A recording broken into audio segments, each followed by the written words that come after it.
ওখানে একটা rice cooker এসেছে সার্ভিসিংয়ের জন্য, আর রাইস কুকারের যেখানে সুইচিং সিস্টেম হবে সেই জায়গাটা দেখুন কিভাবে খেয়ে গেছে।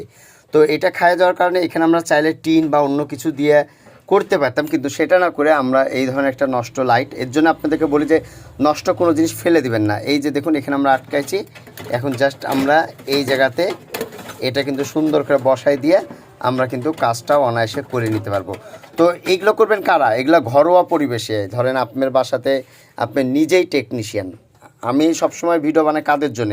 শুধুমাত্র আপনাদের জন্য, যারা বাড়িতে কাজ করতে চান, বাড়িতে এই ধরনের কাজ করেন, তাদের জন্যে আমি মূলত ভিডিও কন্টেন্টগুলো তৈরি করি। তো আশা করি বিষয়গুলো বুঝতে পারছেন।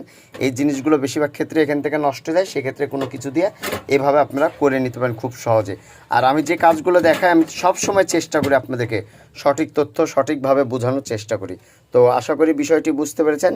আর ভিডিওটি ভালো লেগে থাকলে অবশ্যই সবার মাঝে শেয়ার করে দেবেন, আমি শেয়ার করে দেবেন। কেন এই রাইস কুকার কিন্তু সবার বাড়িতে আছে, সবারই এই ধরনের প্রবলেমে আমরা কিন্তু ভুগি। অতএব এই কাজটি সবাই দেখে রাখুন এবং টাইমলাইনে শেয়ার করে রেখে দিন।